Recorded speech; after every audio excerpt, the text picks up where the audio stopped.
17 years ago, 60 Minutes first examined the so-called French paradox, which suggested that the French, despite a high-fat diet and high consumption of wine, had a remarkably low incidence of heart disease compared with Americans. Most researchers agreed that there was something in the wine that offered protection. And a few years later, even the highly cautious federal dietary guidelines say that moderate consumption of red wine can be beneficial. Now, scientists across the country have identified a substance in red wine called Resveratrol that they believe might do more than just protect the heart, but could, in very high concentrations, significantly extend life by preventing a number of age-related illnesses. If they're right, we all may soon be taking a pill that could give us an extra decade or two of healthy old age. If the promise holds true, I think this has the chance to change healthcare. Dr. Christoph Westphal says we all may soon be taking a drug that just might beat the clock, a simple pill that could delay the inevitable. Our goal is to prevent and forestall many of the diseases that strike us as we reach 50, 60, and 70, all with one pill. What you're suggesting is there's some kind of rejuvenation drug that turns a 70-year-old into a 35-year-old. That might be pretty hard to do, but I think if we're on a train heading one direction, we can slow down that train. I think we can slow down these genes that control the aging process. That quest to put death on hold began in 2003 when Westphal met David Sinclair, a biochemist at Harvard, who was studying the genetic components of aging. 5 years ago, I met David, and he had shown that you could extend lifespan in yeast. That's pretty exciting. Now, if you happen to be a yeast, it's very exciting. Yeasts are one thing, human beings are more complicated. So Sinclair focused on a gene present in almost all life forms, the sirtuin gene. It's normally inactive, but when it is active, Sinclair believes it triggers a survival mechanism that extends life. Convinced that something in nature could activate that gene, Sinclair randomly tested thousands of compounds. And bingo, he got a hit, Resveratrol. When I Googled this Resveratrol, I was shocked to find that red wine was the top hit. Red wine is brimming with Resveratrol. It's found in high concentration in the skin of the grape and seems to play a role in protecting it from invading bacteria and fungi. Were you aware of the research into red wine that it offered certain health benefits? Oh, sure. I mean, that's why I almost fell off my chair when the link was made, and I thought that this was a potential explanation for the benefits of red wine. Convinced they were on the verge of a major scientific breakthrough, Sinclair and Westphal launched Certris, a Cambridge, Massachusetts research company. They, along with a handful of other cutting-edge biotech companies, are developing resveratrol-based drugs that they believe zero in on the longevity gene. The important news here is not that we found something in red wine. The important thing is that we passed a milestone where we can now make drugs based on this knowledge and potentially slow down aging itself. Everyone from plastic surgeons to your friendly snake oil salesman have been promising a ticket to eternal youth for some time. So the prospect of a prescription pill based on red wine that could trigger a longevity gene sounds too good to be true. And yet, scientists have actually known for years of one surefire way of doing that. Stay hungry. Eating a lot of food turns that off. Dieting, extreme dieting, turns it on. These rhesus monkeys are on a major diet. For nearly 2 decades now, they've been taking in a good 30% fewer calories than their well-fed brothers and sisters. It's feeding time, I get it. Feeding time. They're the centerpiece of a National Institutes of Health study at the University of Wisconsin on whether or not CR, calorie restriction, makes them healthier and extends their lives.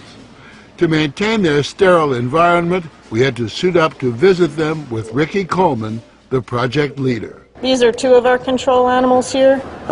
They are nearing the end of a typical monkey lifespan, about 27 years, and major differences in their overall health are becoming clear. The difference is really obvious. Right. The skinny monkeys actually look younger, their coats are shinier, and fewer have arthritis. And those chunky monkeys, many have diabetes, and a significantly higher number have cancer and heart disease. Pound for pound, the lighter guys Do better. do much better. Right. Dr. Richard Weindruck, who heads up the study, believes that calorie restriction turns on these monkeys' genetic survival switch. A hungry life seems to lead to a longer life. There is an emerging survival advantage for the monkeys on caloric restriction, and 50% of the normally fed animals have died, and maybe 25% of those on caloric restriction. That's a pretty remarkable number.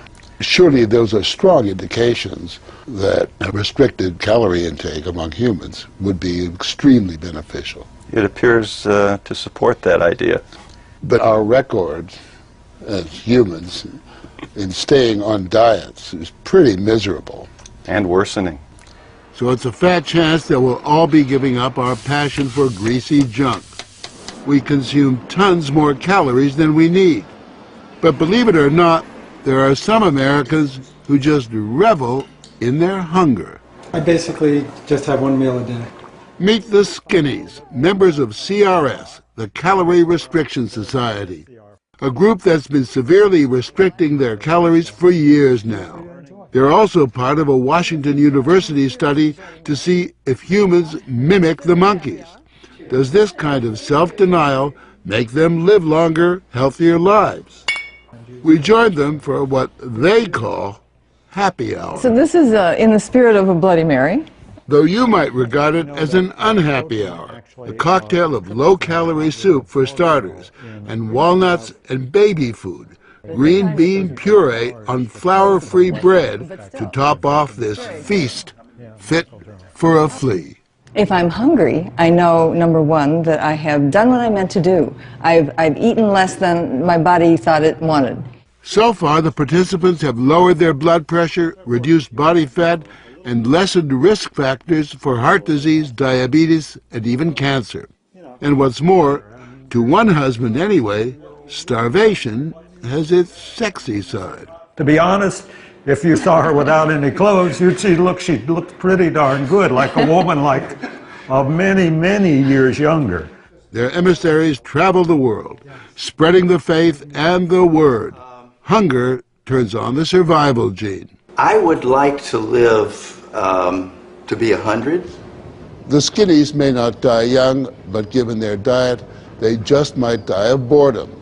But if the scientists at Certris are on the right track, it could mean forget dieting, forget the sweaty business of working out.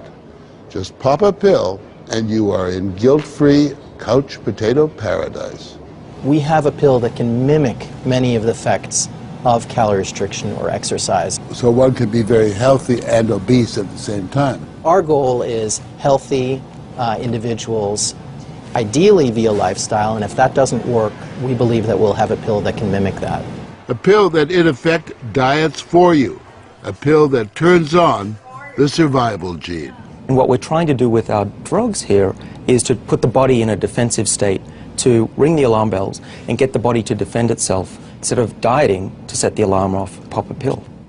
The pill is a highly concentrated form of Resveratrol, a virtual vineyard of healthy living.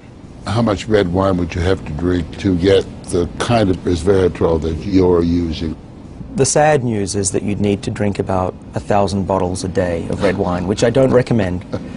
The pill itself may not extend lifespan, but could prevent the diseases of aging, Alzheimer's, diabetes, heart disease, even cancer.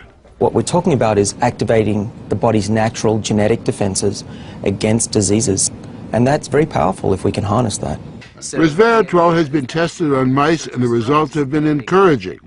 In this test video provided by Certris, both of the mice have been fed a high-fat diet for 12 weeks. But when placed on a treadmill, the mouse on the right ran twice as far. He was taking high concentrations of Resveratrol. You have fat mice and you have fat mice with Resveratrol, and the ones that are on Resveratrol, they can run twice as far and they live longer, about 20% longer. Other studies showed that among mice fed a high-fat diet, Those given resveratrol didn't gain as much weight as those not given the drug. Sinclair believes that resveratrol actually changes the physiology of the mice. The proof, he says, is in the post-mortem. Their organs looked pristine, youthful, fat-free, and their physiology was just like they were dieting, but they were fat. Convinced they were on the right path, they fast-tracked the drug into human trials on people with untreated diabetes, and the results were impressive. It significantly lowered glucose and insulin levels without the patients changing their diet or taking any other drugs. Originally, our hope was that you'd be able to prevent diseases of aging. What we ended up seeing is actually you could therapeutically intervene in patients who have diseases of aging, and that was unexpected. Yeah, the diabetic patients have high blood sugar, and the molecules bring it down. That's treatment, that's not prevention. Sirtris is now developing what they say is a much more potent synthetic version of resveratrol that will also soon go into human trials, this time on cancer patients. I keep on thinking, you know, what used to seem like it was science fiction, I actually believe the biology is right, and if we're right, this may be the most important thing that we're going to do in our lives. Possibly, but it is important to remember that 9 out of 10 drugs that look good in mice ultimately fail in human trials. Still, the speed and results generated by Sirtris and the resveratrol drugs are unusual, and Sinclair believes these drugs will not only keep people living longer, but will keep them healthy longer. What we're talking about is potentially making a 90-year-old as healthy as a 60-year-old. A 90-year-old can play tennis and see their great-grandkids graduate from college. People will live active, healthy lives and then die quietly in their sleep, and that's really the aim here with these medicines. Are we on the edge of maintaining active lives into our hundreds, for example? Well, we've certainly passed a corner in terms of the science, and someone's going to achieve it, and if it's not us, it's going to be someone else. But the question that most of us want answered is, when do we get this pill? I would say 5 years, to be conservative, that this will happen within our lifetimes. I'm fairly certain about that. One measure of the potential of this research, Dr. Sinclair and Dr. Westfall's little startup company was recently bought by the pharmaceutical giant GlaxoSmithKline for almost $750 million.